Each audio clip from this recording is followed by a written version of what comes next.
Well, today is Saturday, August 9th, 2025. I had hoped to be able to come on here with a positive update about the missing child in Breathitt County.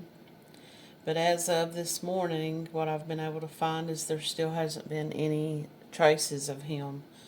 Yesterday, it was announced that the Wolfe County Search and Rescue Team would come in and start searching for this child. Now, Wolfe County Search and Rescue Team is a highly trained group of people who are trained in rescues, water rescues. They're trained in recovering bodies. They're trained in going into these mountainous regions. They use every technique. I follow them on Facebook, and I'm always following their rescues. They work in the area around Red River Gorge and some of these mountainous regions where people hike, and sometimes hikers become injured or lost. So they came in yesterday to help search, and as far as I know, they will be searching today. It was my understanding that a candlelight vigil and a prayer circle was held last night by the family at one of the local churches there in Breathitt County. The mother still hasn't come out and given a statement. She did write a letter and gave it to the searchers, and of course, like I said, people are starting to point fingers.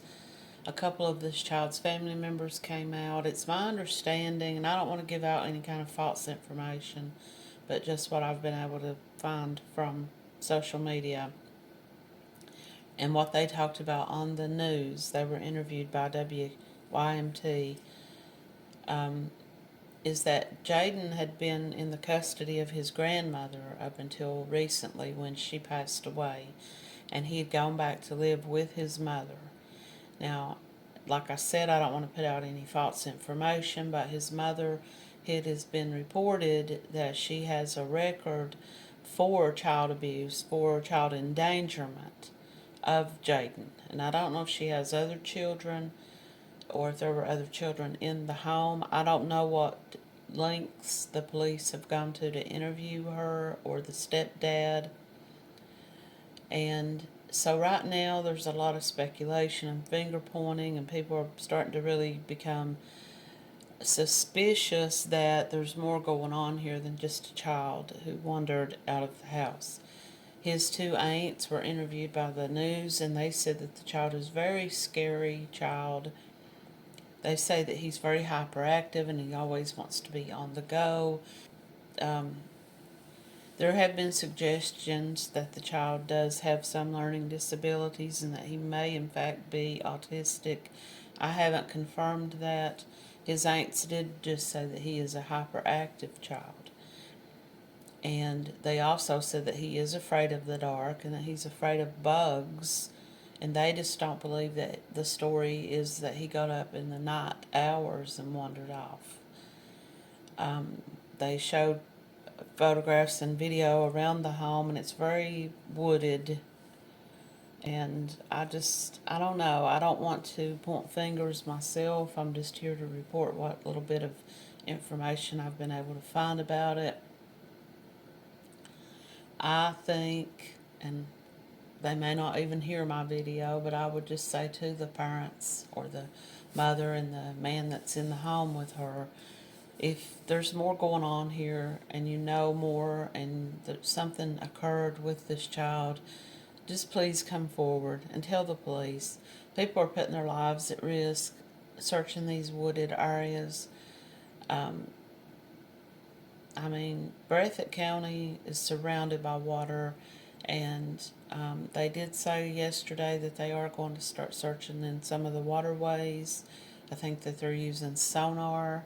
They've been using drones and dogs, and as of yesterday, they had announced that once the Wolfe County Search and Rescue Team conducts their search, that the state police said that they would open the area to public searchers who want to come in and do their own searches.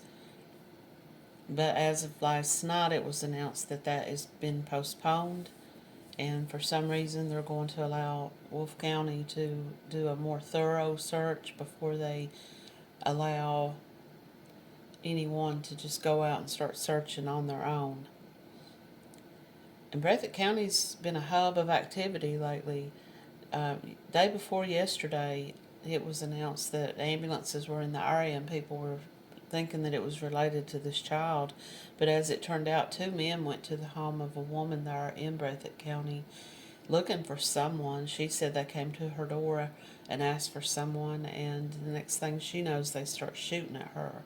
This woman was injured, was shot several times, and was airlifted to the University of Kentucky Medical Center. I don't know her current condition, but these 2 men were arrested. I will see if I can find a link to that story and post it in the comments, because I don't recall their names and I don't really know what was going on down there. I was actually just in the process of working on a story about a missing man in Breathitt County when this came up about this child. I do have a video that I'm getting ready to post that is unrelated to anything to do with Appalachia. It's something that I have been working on for some time now, and it's going to be a 2 or 3 part. I think I've made it into 3 parts, and I will make a playlist for that because it's something that I've been editing for a while, and I'm going to post that this weekend. If there are any more updates to report about Jayden Spicer in Breathitt County, I will come back and do a follow-up on this. As of today, Saturday, the searchers are getting underway right now. It is 8 a.m. I'm sure that they've been out as soon as it's been enough light for them to be able to see to get started. And everybody's just praying for a positive outcome. But I think at this point, 4 days in, and we've seen miracles happen, and let's just pray that this one turns out to be, that this does have a good ending, but let's be prepared in case it doesn't. And I appreciate everybody for coming to my channel, and thanks for watching.